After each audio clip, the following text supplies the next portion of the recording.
나무아미타불, 나무아미타불, 나무아미타불. 반갑습니다. 오늘의 제목은 인욕선인의 본생, 인욕선인의 본생이 되겠습니다. 옛날 남인도 후단나성 가라후라 왕국에 한 바라문이 있었습니다. 일찍이 그는 출가하여 산림 성경에서 돌을 닦고 있었던 것입니다. 하루는 가라후라 왕이 후궁들과 함께 꽃 구경을 가게 되었는데, 이런 사람들이 꽃을 따라서 배회하고 구경하다가 마침 한 궁녀가 수행하는 선인을 발견하게 되었다는 것입니다.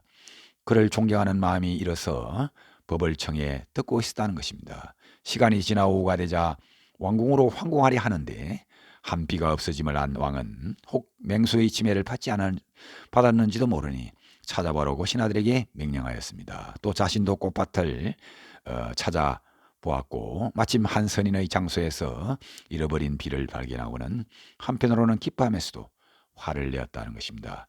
여기서 뭘 하고 있느냐라고 비에게 묻자 법문을 들었습니다 라고 답하는 것입니다. 그러면 이 자는 아랑가를 얻은 사람인가, 즉 소송의 사과를 성취한 사람인가 라고 왕이 묻자 선인이 대답하기를 아직 얻지 못했습니다. 그럼 불안가는 얻었는가, 즉 안함은 얻었는가 라고 묻자 또다시 대답하기를 아직 얻지 못했습니다. 그렇다면 탐욕이 있는 사람으로서 남의 여자에게 법문을 설한단 말인가 라고 왕이 묻자 대답하기를 애선이는 오욕을 끊고 나무 열매를 먹으니도 오히려 여색을 탐했는데, 대왕님, 저는 아직 탐욕이 있는 사람이지만 속마음은 청정합니다. 아무런 탐욕도 없습니다. 여색은 나무 열매와 관계되는 것이 아니고 무상과 부정과 관계되는 일입니다 라고 답했습니다. 그러자 왕은 크게 화가 나서 아직 나이도 새파란 놈이 바른 말을 한다고 괘씸하게 생각했으나 선인은 계속해서 올바른 말을 이어갔다는 것입니다. 남에 대한 비난은 질투심에서 생깁니다. 나에겐 질투심이 턱을 만큼도 없습니다. 따라서 나는 남을 비난하지 않습니다 라고 임금님에게 선인이 말하는 것입니다. 그러자 임금님이 또 묻기를 그렇다면 묻겠다. 계란 무엇인가 라고 묻자 선인이 답하기를 참음입니다. 참음이 계라면 너희 귀를 한번 잘라보겠다. 그러면 네가 귀를 가졌는지 알 수 있을 것이다 라고 말하고, 포악한 왕은 그 자리에서 선인 칼을 빼어서 선인의 귀를 자르게 되었습니다. 그러나 선인은 화내지 않았으며 억지로 참는 기미도 보이지 않았습니다. 그러자 왕은 오히려 화를 내지 않는 것이 자신을 깔보는 것이라 생각하고는 선인의 두 팔과 두 다리 그리고 코를 베어버렸다 하는 것입니다.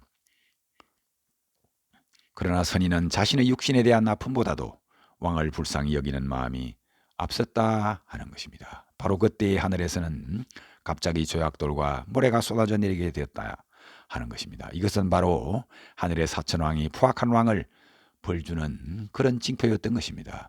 그토록 나쁜 왕도 하늘의 노여움에는 이기지 못하고 무릎을 꿇었다는 것입니다. 그리고 왕이 선인에게 다음과 같이 참여하는 것입니다. 이제까지 한 일은 모두 사죄합니다. 선인은 이 참여를 허락하여 주소서.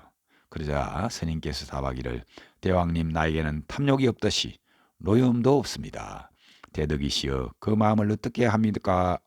라고 대왕이 선인에게 묻자 선인께서 말하기를 만일 나의 이 마음이 참되고 거짓이 없다면 나의 잘린 손발과 귀와 코가 본래의 형체대로 도로 붙게 될 것입니다 라고 답하는 것입니다.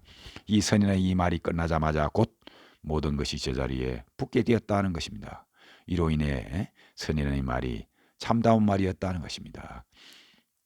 그러자 왕은 더욱 놀라고 비는 더욱 황송해하며 미안해했다는 것입니다. 그때의 그 선인은 바로 서가열의 부처님의 전신이었던 것입니다.